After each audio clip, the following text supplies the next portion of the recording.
Hello, everyone. Welcome to our PAX panel, our PAX online panel for 2020. My name is Jake Truman, and I'm introducing you to the Non-Programmer's Guide to the Gaming Galaxy. A bit of an interesting title and a bit of pop culture sprinkled in there. I have to do it. But this panel was actually born out of my own kind of journey into the games industry and wondering from a very young age how to get in, because I was under the assumption that you needed to be able to make a game to be able to work in the video game industry. And then once I finally got in, I was constantly bombarded with that question. As a community manager, everybody expected that I was the sole person responsible for everything in the game, and as such, it was my responsibility to fix it. So I wanted to challenge that idea a little bit. And so in order to do that, I'm joined by some incredibly talented people from Wargaming Sydney. And I will introduce them for us now. So we can't really go around the room, but if my colleagues could kindly introduce themselves in alphabetical order, share what they do at Wargaming, any sort of games industry history they've had before, and how long they've been in the industry to what brings us here today. So let's start. I think Dean is first off the list in alphabetical order, am I right? First up, yes.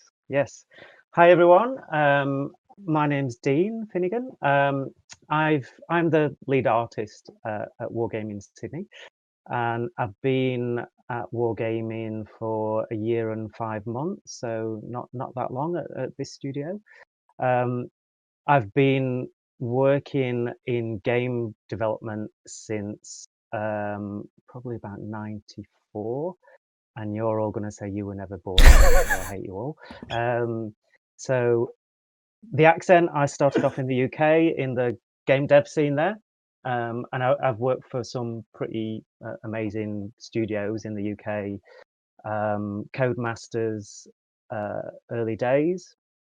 That was working on titles like Mike Tyson Boxing, which part of that development, I actually got to meet him and watch him fight, which was amazing.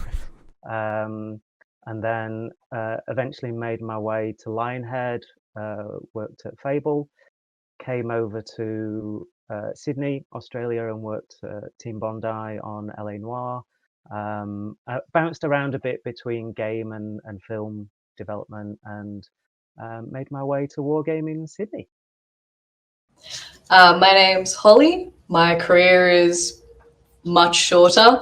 I was this year's design intern at Wargaming Sydney. I've been here for 5 months, and a month ago I became the designer on the Sydney Tank Commander team. My name's Jemima. I'm a junior artist here at Wargaming, and I've been here for actually about 4 months now, so it's going well, which is good. So before I kind of got to Wargaming, most of my prior experience is just sort of working for some smaller game companies, doing some freelancing, mainly focusing on mobile development. Hi everyone, my name is Veronica Chakravisara, and I'm a UI and UX designer. For those who aren't familiar, UI is user interface and UX is user experience. It's my first role in the game industry, and this is my 8th month at Wargaming Sydney. My name's Vondel. I'm currently the community manager for water tanks in Australia and New Zealand. Before this, I was, and still am, a Twitch streamer, so I've been partnered with the platform for going on 3 years now, and I'll be coming up to my 4th year in streaming. Before that, I didn't really have any background in the games industry. I was a accountant by trade, so it just shows you that no matter your background, you can get in here if you try hard enough. Fantastic. Thank you, Vondi. So I'm Jake, as I mentioned, product manager for World of Tanks in ANZ. I used to be a community manager in Dear Vondel's position. Before that, I was doing community management for kind of social media agencies and other non-gaming brands. And prior to that, was doing some freelance journalism for game reviews and working in video game retail. So very much just hustling, trying to get involved in the industry wherever I can. But yes, thank you very much to all of my panelists here today. And it's a good thing that it's just not a one-on-one with me and Dean. Otherwise, I'd be picking his brain about that amazing career for well into the early hours of the morning. But yes, as everyone seems to be able to agree. But yeah, we've got quite a mix of staff here today, from quite a mix of disciplines, from quite a mix of experiences, which is something that we wanted to kind of put together today. So hopefully through the magic of editing, something will come up over my face now. What we wanted to do was just create like a little visual display of what a games company looks like from the outside in and from the inside out. So, you know, the differences between publishing and developing and even HR, and what those kind of proficiencies can mean, not only for somebody who's working in that position as one of those proficiencies, but also you as a player, what that actual person contributes to the game that you're playing and the part of the experience that you're enjoying. But let's get into the questions themselves now. Who studied for their role, and who kind of found their own way into the industry? Like, for example, for those that studied, what was the most valuable thing that you kind of learned from your study? And for those that didn't study,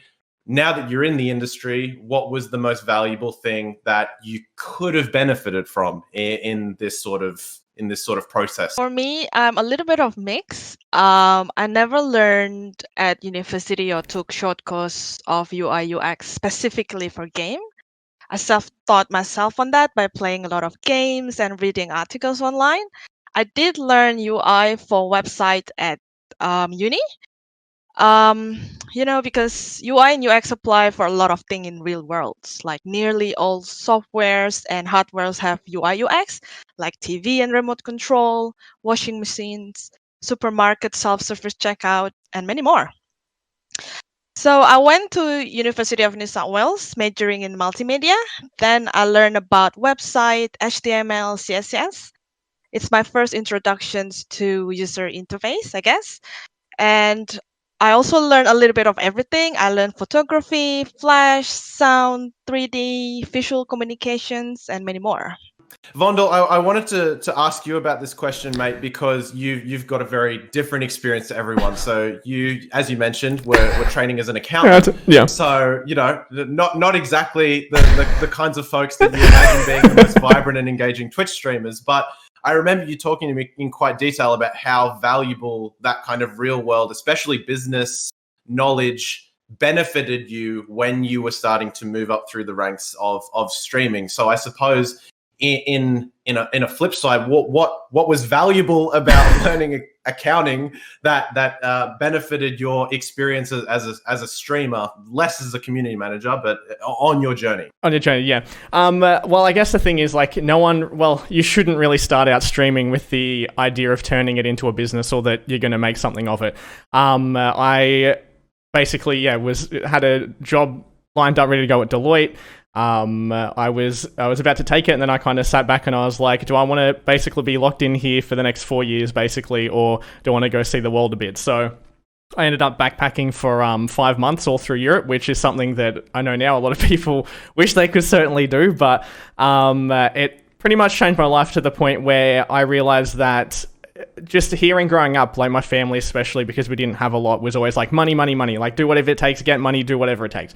And then going over there made me realize that like that was not like something I didn't really always particularly care about. It was more about enjoying the experiences and the time I had over there. So on a week before I came home, I got an email saying that the MBN was available in my area, and it's something that I've wanted to try for a while. So I got it all set up while I was overseas. I came back home and started streaming, and I guess I had the mindset that I really wanted to make something of it.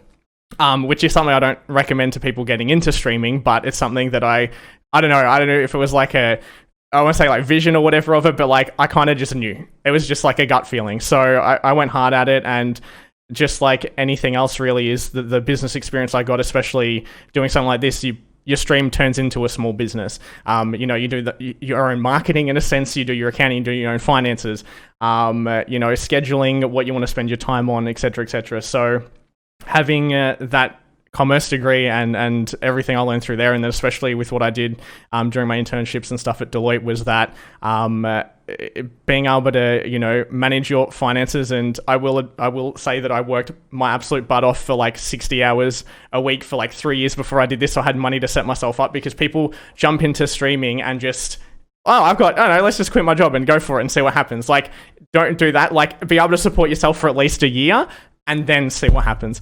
So it was really handy. And then once, I understood the back end of a stream and the business side of it, you can kind of spend more of your time on the external facing stuff, which is being live in front of the camera with everyone.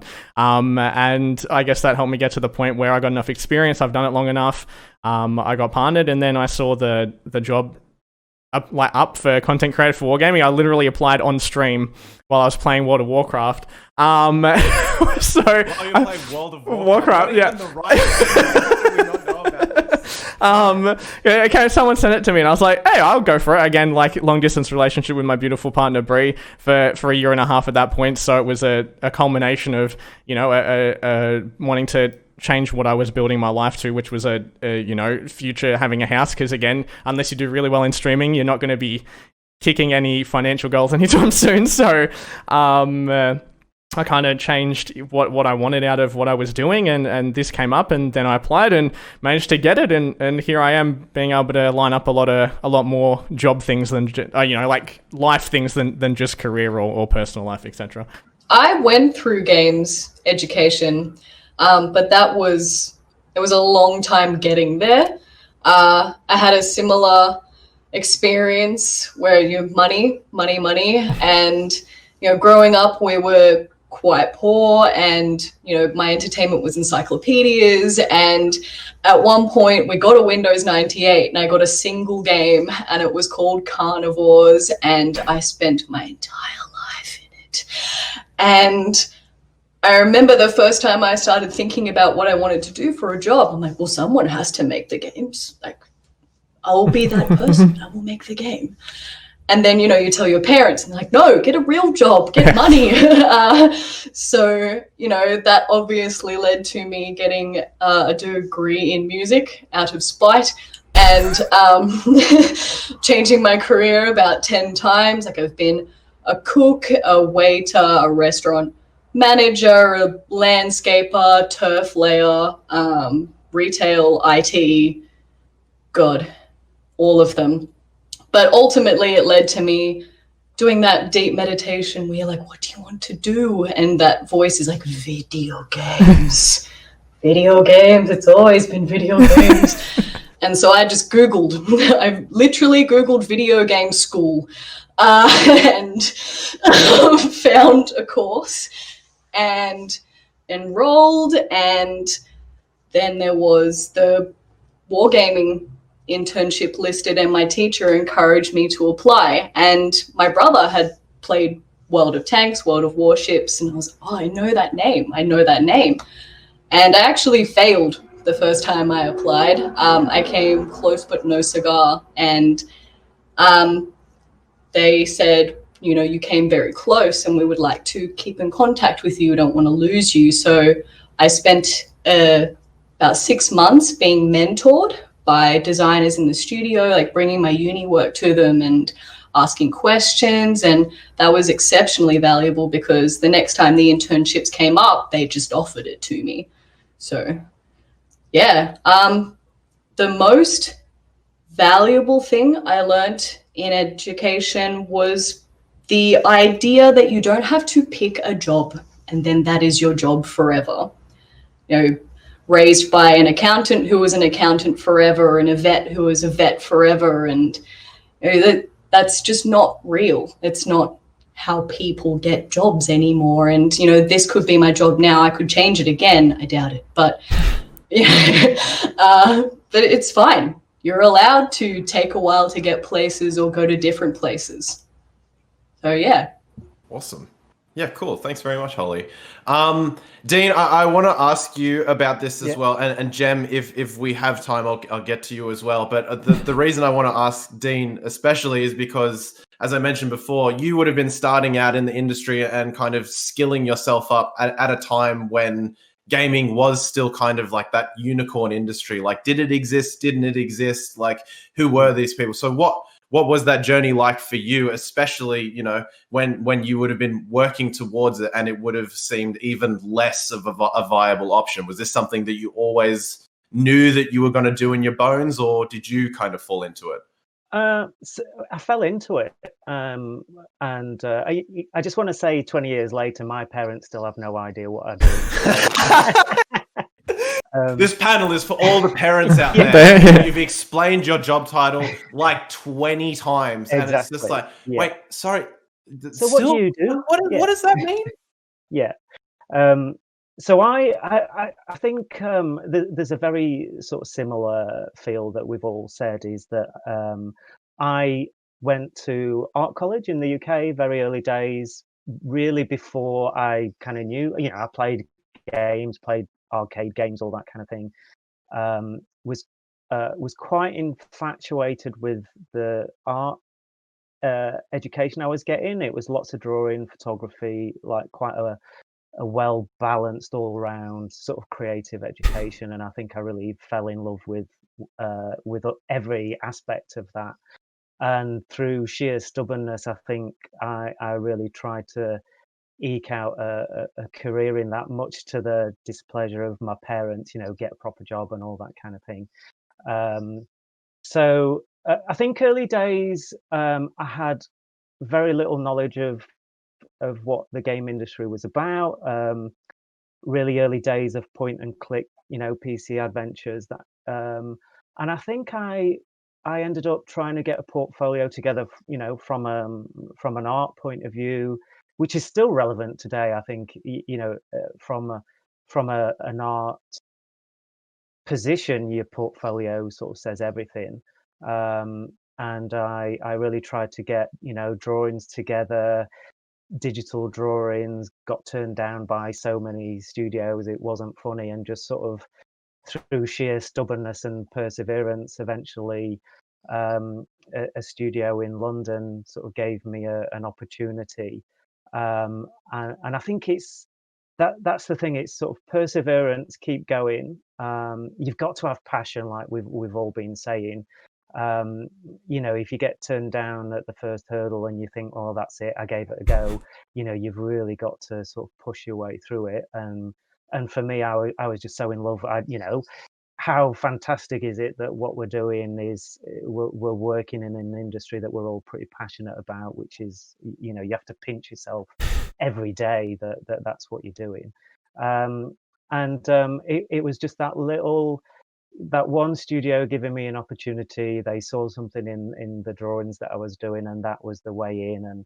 And then from there, just working with other like-minded people is just such an awesome experience, and you just learn something every day. And before you know it, that first experience of your first studio really elevates your knowledge.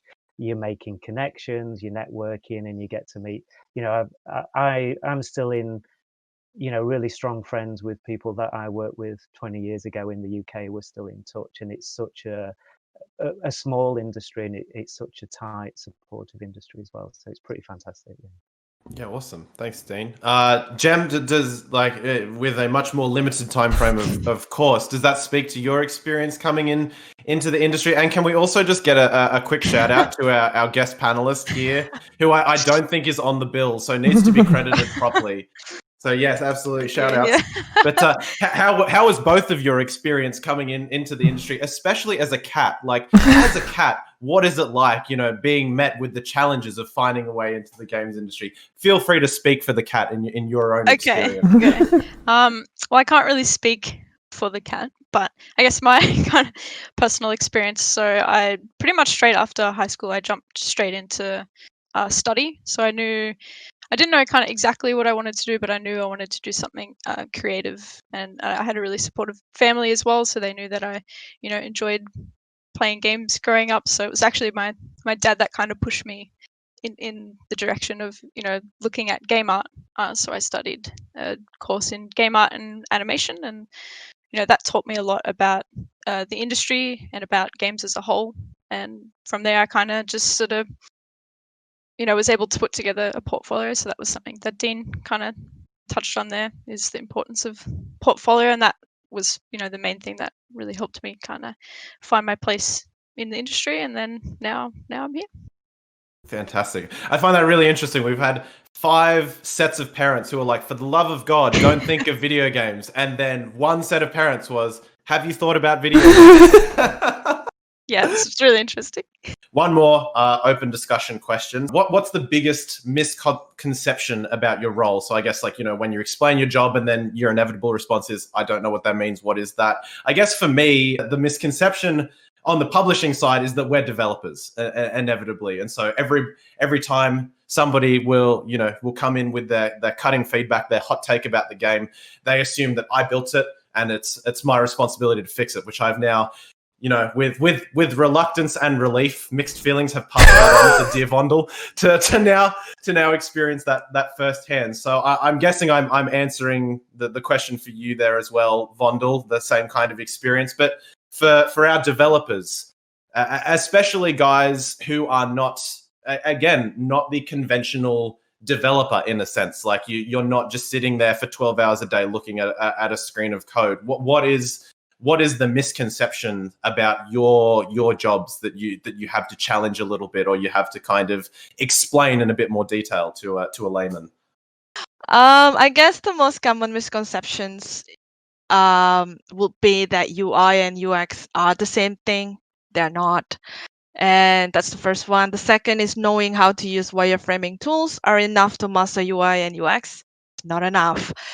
Because, what is UI and what is UX? UI is it's a system of visual components that allows player to interact with the games. And UX, or user experience, refers to how intuitive and enjoyable those interactions are. So to simply put, UI refers to how things look, and UX refers to how things work.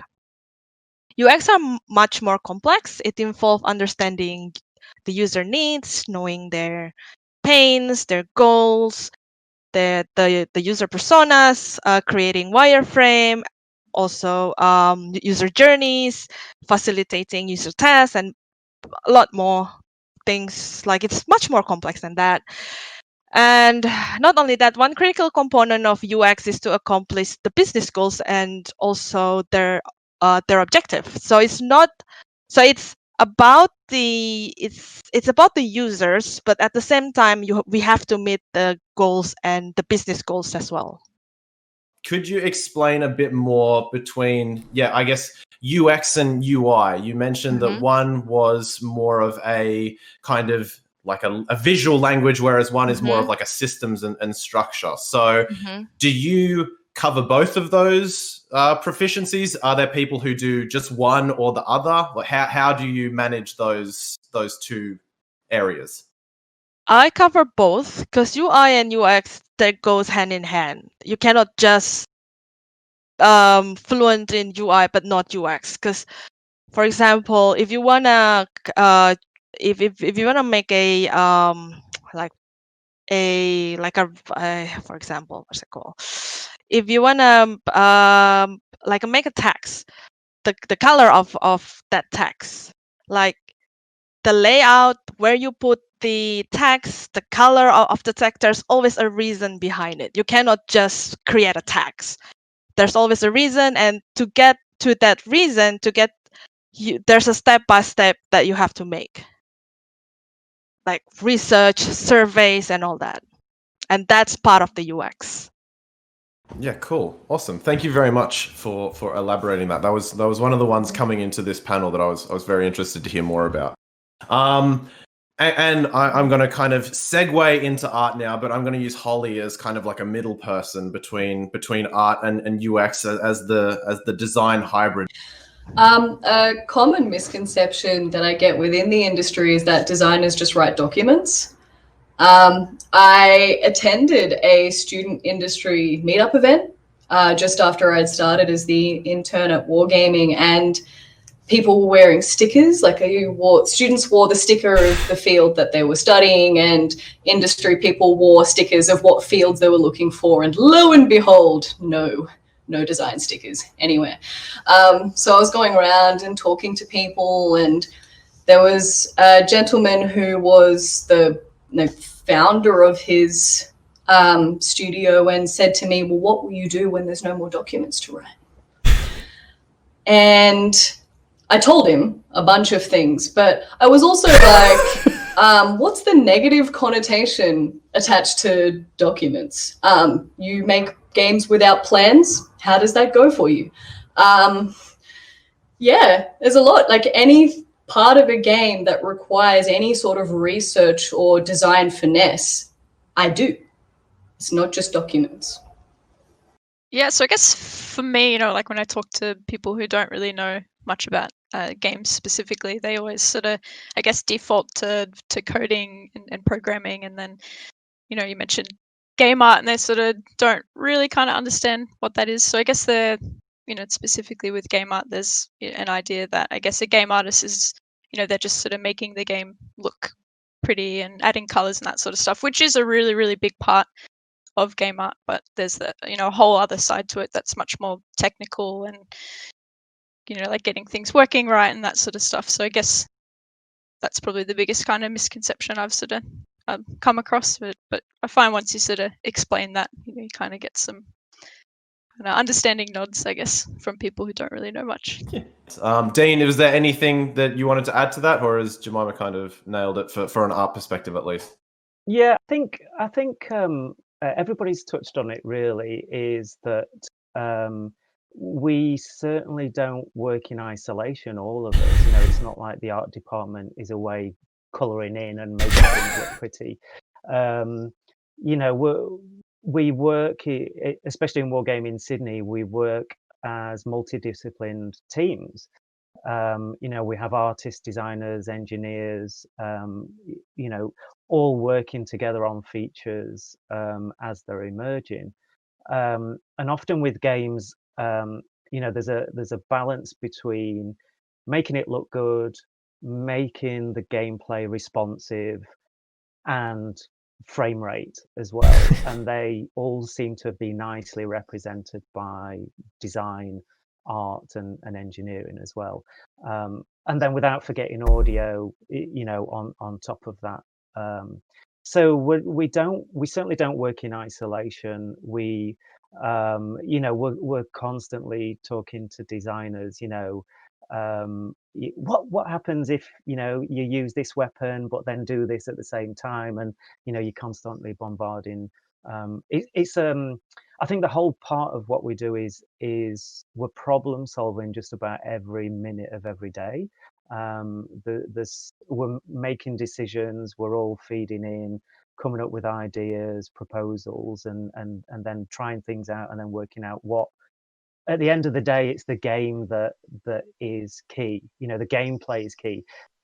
Shouldn't really say that as an artist, but it's absolutely true. There's no point in having amazing graphics and the gameplay is terrible. We've all played those games and they're awful. So our job as an artist is to really facilitate the responsiveness that the player wants to experience, and the gameplay that is the whole experience as well. So yeah.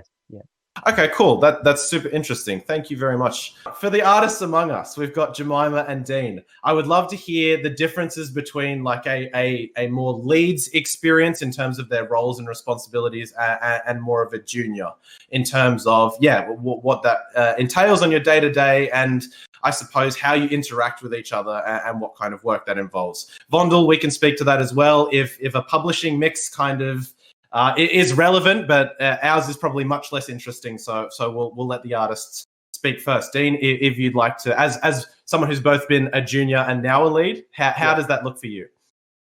That's a good question. One of my main tasks is to make Jemima happy. That's kind of where it's all at. But I think it's from, especially at Wargaming Sydney, a big aspect of what I've been doing over this last year and a half is building and recruiting a fantastic team. So what I get to do in that space is look at the work that we've got to do, in development. You know, we do prototyping, we do development of a big title as well as other tech projects, and then work out what the requirement is for artists within those teams and feature teams, those multidiscipline teams. Look at what skills people have, recruit those skills in, and just build a fantastic team within that. So now we're sort of 8-9 artists that are in Sydney, and you know that's you know, you've got to look at different levels of people in your team. It would be absolutely fantastic if I could recruit, you know, senior expert levels all along the way. But you know, making a game is a business, and it costs money. So you have to balance your team between you know, looking for people that like we were talking about earlier, that wanted your first gig, that first step of being getting into a studio. You know, we have to support the industry that way, and we work. Certainly, I work quite closely with a lot of the unis and colleges around Sydney and Australia, just to sort of build that contact with them. You know, we take internships on, which are a paid internship, which is what Wargaming is fantastic for doing that, as Holly experienced. And it's all about, you know, Wargaming is excellent as a company because we do want to give back to the industry as well. Australia, you know, we do get a lot of brain drain to other countries, and so wherever we can support the Sydney industry and Australian industry, then we'll do that. And so that's a big aspect of what I do, is build the team. And I have to say, you know, we've got a pretty fantastic, very complementary team, you know, diverse thinking, skill sets, and that's what you want as part of that team. You know, you want different people to when you're working on features or projects and you're doing the work, you want different ideas coming together. And so in other studios, as well as part of that lead role, I've actually recruited animators that have never touched a computer before, because I saw, you know, there was something in the way they thought and their creativity, and I just thought, you know, we can sort of teach them the tools specific to production in a short space of time. But somebody that thinks amazingly creatively and has from an animation point of view, had a fantastic sense of timing, you can't teach that so quickly. So you kind of, you look at different people coming on board, you know, the show reels that come at you, and look at how best to complement the team as well. So that's a big part of what I do. I also obviously on a day-to-day basis talk to the team. So I feel that you know, Jemima will talk about what her day-to-day role is, but often with the team, we are for each other anyway, and it's not just my responsibility, but we're often a sounding board for each other, just to question, you know, is that the best way to do it? Could we push it a little bit further? You know, I'm always trying to push the team to deliver as high quality as possible. You know, that's super efficient within the game, you know, to get that frame rate up. So we're always trying to explore the best way and really push that. And I think often being a sounding board for the team is what I do. And you know, members of the team that might be working on a specific feature on a certain aspect of the game. I'm trying to talk without saying exactly what we do, which is, you know, so excuse them being really ambiguous. So I might have one artist working on one feature, and if another artist is starting work on another feature, and I can see that those skill sets need to talk to each other, then I just make sure that we're sort of leveraging each of our skills and knowledge, and just make sure that everybody talks to each other and make the connection. So, you know, if Jemima's doing something and I go, oh, hang on, another artist did that like 6 weeks ago. So just talk to them and see how they approached it. That's what I do as well. And really another aspect of what I do is talk to the stakeholders quite a lot. So, we do develop with the UK studio. So we're constantly talking to them just to make sure what we're delivering fits in with the vision and technicality. So I guess it's just having that overview of features from a little bit of a different point of view, and just making sure connecting people and making sure that we're sharing the skills. And I don't say it jokingly. It is making sure Jemima's happy. So it if Jemima's got to be all members of the team have got to be challenged, feel that they are achieving things creatively and that they're developing the skills. And so it's we work very closely as a team to look at ways of how we can keep that knowledge going. And the team, we've had lots of different things going on, like working remotely, is a whole different challenge in itself. But we often we found a bit of software that was meant for something entirely different. But we have lunchtime sketch sessions on a Friday where we all just join, talk about nonsense, keep together sort of socially, but and we'll kind of choose a theme each week and just practice our drawing skills and do that. And then we've organized what we call Lunchtime Learning, which is a Wednesday, and each of us presents skills that we specialize in to just showcase that to the rest of the team and keep that going. So I guess it's you're overseeing the team, but making sure that they're really enjoying what they're doing and challenging what they're doing, so that they can produce the best work that they can. Yeah.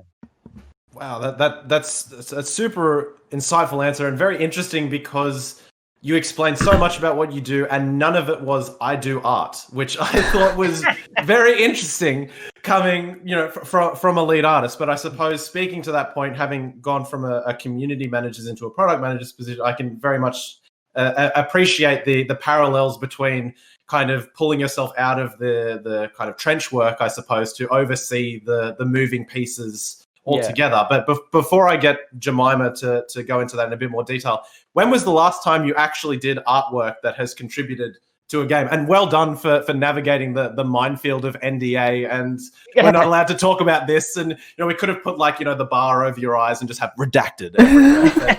Yeah. When was the last time? Just your face glows blurry all of a sudden, disconnected. When was the last time you actually did some art that contributed to a project as a lead artist? This morning or last week. So hell yeah. Okay. So there is a lot of art still involved in your role. Okay. Yeah. I just think, good that you kind of picked up on that, because I think for me to feel like I make sense to the team and I need to be doing it, and techniques are changing all the time. Hardware and software is changing all the time. We're just on the cusp of PS5 coming, and what will that mean to development? It'll open up whole new techniques. And so from my point of view, just like Jemima will talk about from her point of view, is being on top of latest techniques and what the latest games are in terms of quality of artwork. You have to be absolutely on top of. And I do, it's part of how I approach that position, is that I do like to still do and be in the trenches and just make sure I'm on top of those things as well. So yeah, I do that really regularly. It's why I got into the industry. And sometimes there's a sense that the better you are at what you do, the more you get taken away from it. Whereas I sort of clutch at every aspect of the artwork and keep that as part of my daily practice as well. Yeah. Yeah, cool. Thank you very much for that, Dean.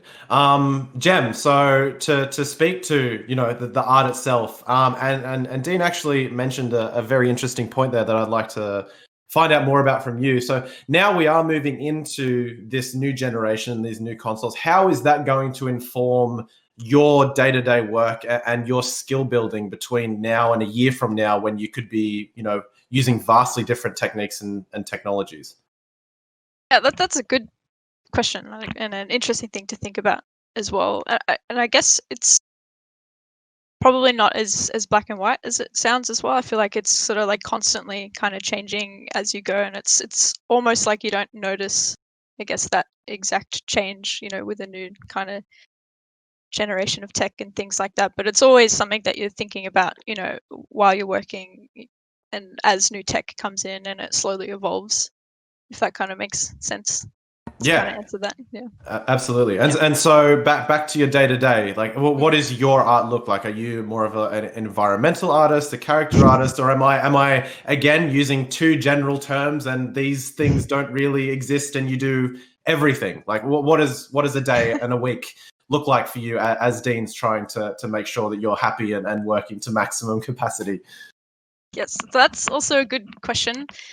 So I guess that the role itself isn't kind of one thing. So I find we kind of do like a whole range of different things that are involving with art. So sometimes it'll be, I guess, more on the technical side, or sometimes it'll just be, pure kind of making an asset or something like that. So it kind of really depends on the work that comes through. So I guess as a junior artist, I don't have to worry about as much the stuff that Dean has to worry about in terms of kind of organizational stuff. So I guess that's probably one of the biggest differences there. And I guess within the team, I have some more like senior artists that I work with, and I guess our kind of day-to-day work is, often we'll check in with each other, see what we're working on and what needs to be done as the tasks kind of come through, and then kind of, I guess, divvy out the work from there, depending on, what people are more interested in working on. So I guess that kind of ties in with what Dean was saying about making sure everyone's happy and enjoying the work. Like, we really make sure that a task, if someone really wants to, explore that further or work on that task, they're open to kind of work on that or pursue that a little bit more. But it overall is super collaborative as well. So if any artist has, something they're not sure about, or something that they know another artist has a bit more knowledge on, it's very open in a sense that, you can approach them about it, or sometimes we'll have meetings where we just sit and kind of like talk through an issue or what we're working on and kind of all put in our ideas. Yeah, cool. Thank you very much. Vondel, in your community management, you obviously got this job due to your proficiency as a community manager of your own community. So obviously that would have some liberties and some freedoms that are no longer afforded to you by representing a company. So how have you found that shift in community management from being fairly autonomous to representing a voice that is not your own? The first thing is I can't just ban anyone for whatever reason I want. That's the main one. It's quite different, because the thing is like, when I think the best way to draw the parallel is artistry. Like, if you're a singer, an actor, or something like that, right? Is you're building a fan base / community around you for people who genuinely enjoy what you do and want to be there and see you succeed and support it, right? Whereas I guess the flip side of that for gaming is that you've got people who are like really passionate about the game and might tell you all the things they hate with it because they're so passionate about it, right? As they want to see the game do the best it can be, where like you're not linked to the game. Like, I'm not a tank. I don't drive around in real life, and then it's modeled on me, right? So it's quite the different dynamic in terms of, I guess, fostering. You're still fostering community, and you want to see it build, and you don't want like toxic people in. Like, if people came in and were toxic in stream, I'd ban them. Like, I didn't get involved, I guess, in like drama. Like, you're the product, right? So if anything, it's like an image thing. It's like a brand thing. So it's kind of, you've got the same end goal where you want to like, showcase the best parts of what you are or what your game is, or communicate the intentions of what you're trying to do.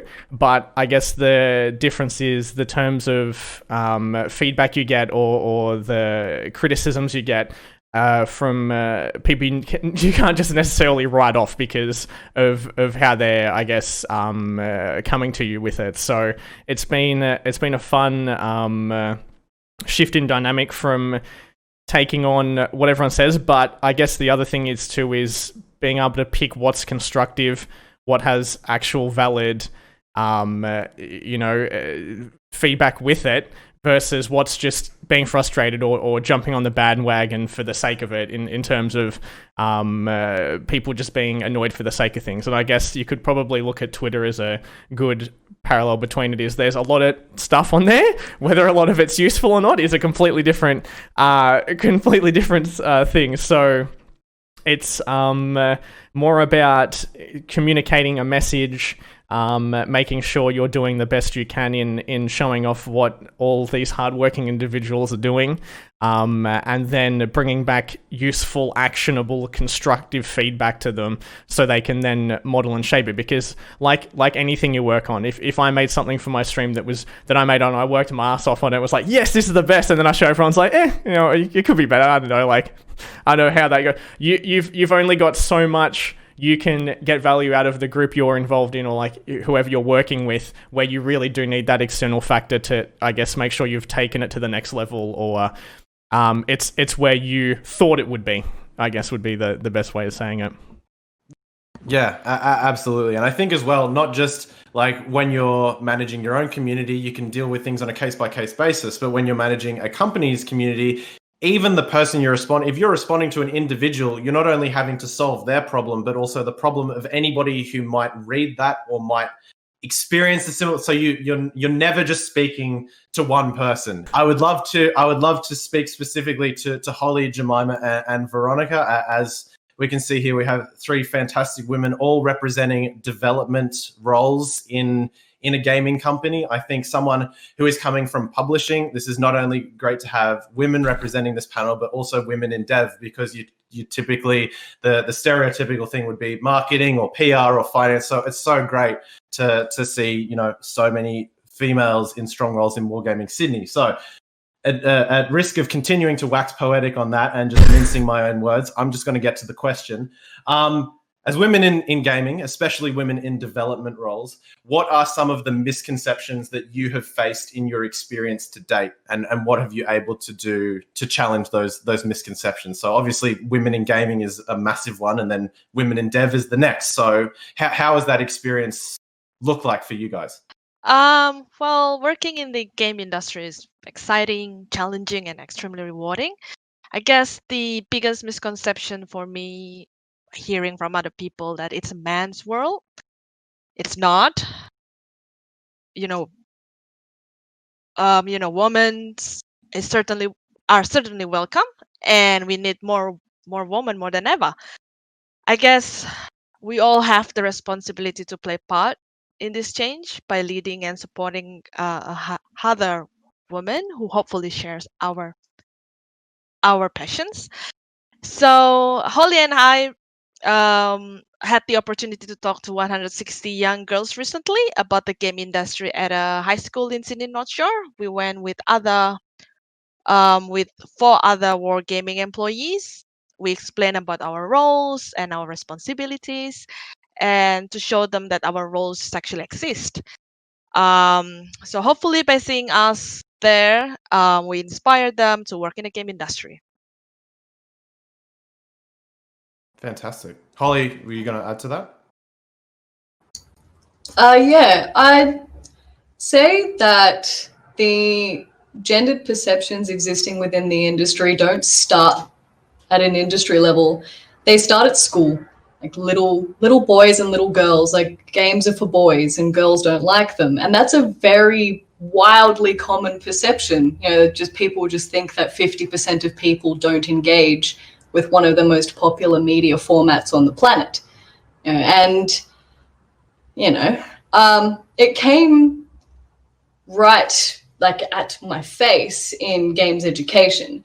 In our first week, we did a unit on the history of video games, and we had a task, which was to individually come up with 10 moments that we believed to be significant, like the most significant in the history of games. And one of mine was Metroid having the first female protagonist. And then what we did was go around the classroom and everyone said their 10, and for each moment, people raised their hands if they thought that was good enough to be in the top 30 moments.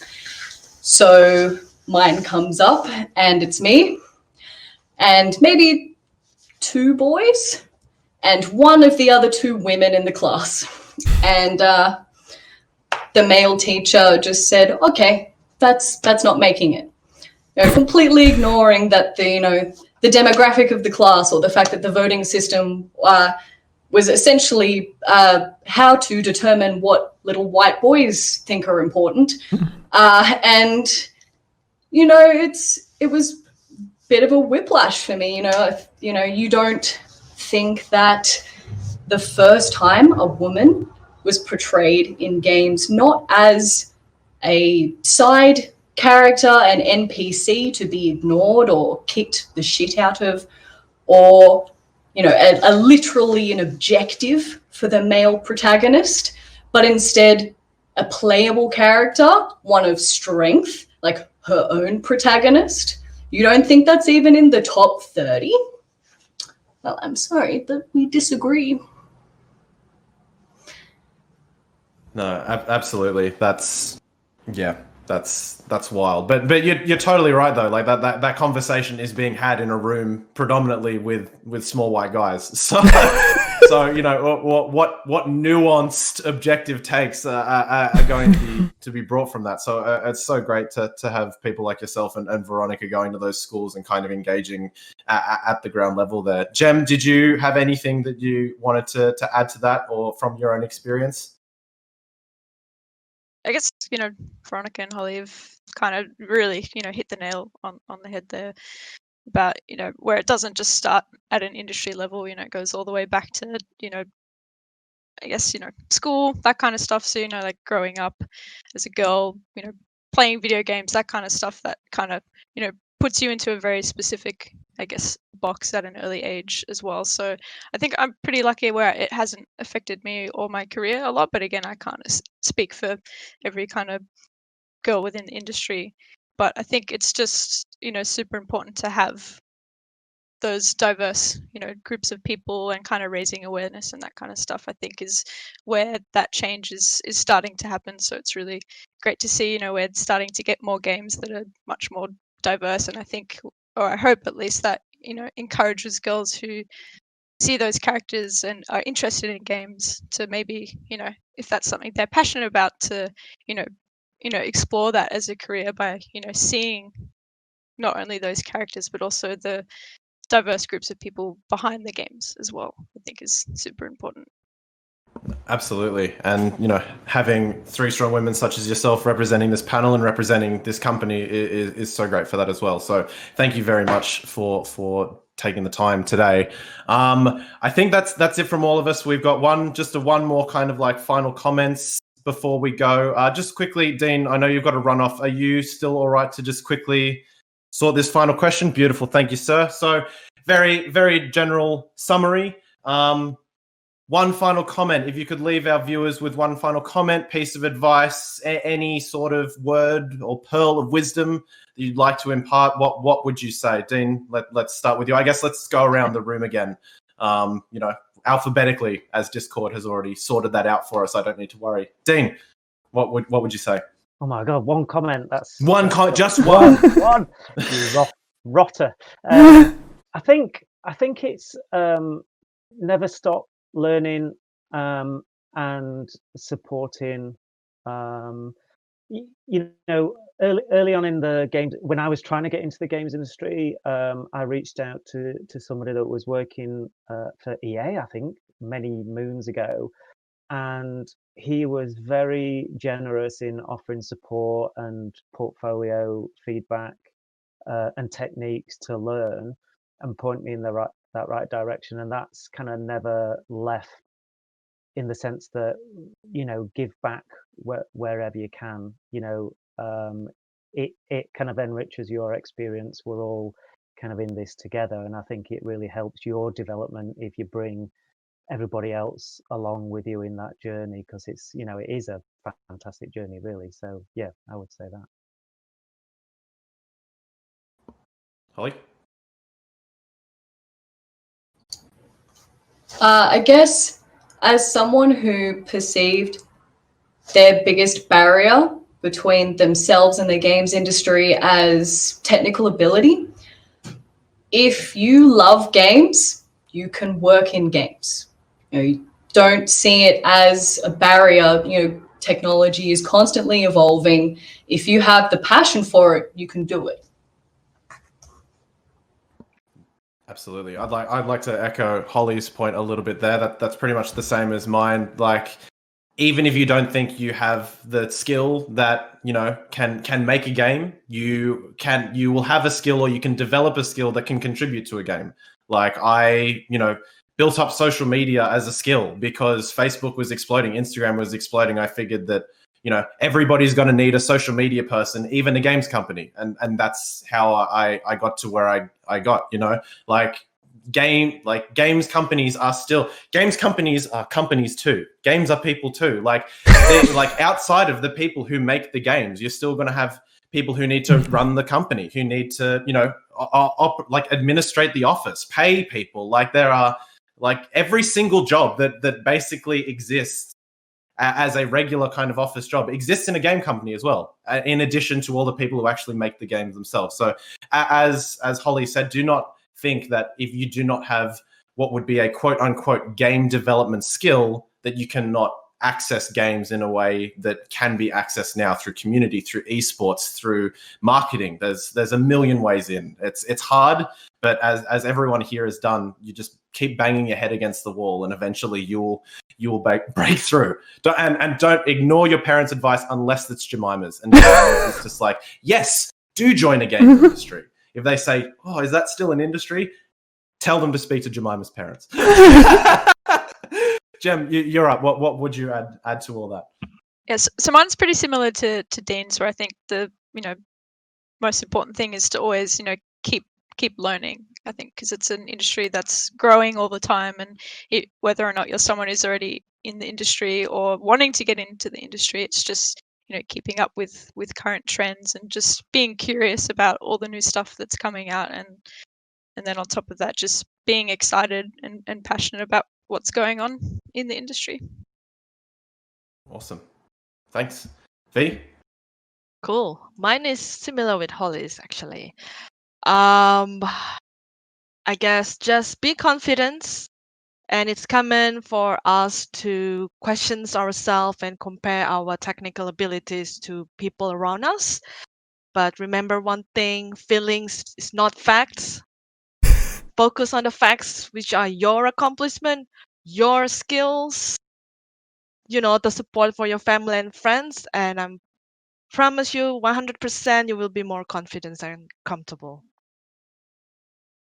Absolutely. And that's speaking directly to the strong sense of imposter syndrome I had this entire panel. But finish us off with a pearl of wisdom. For one thing, if you're in community management, don't take it personally. People just are really passionate about the game.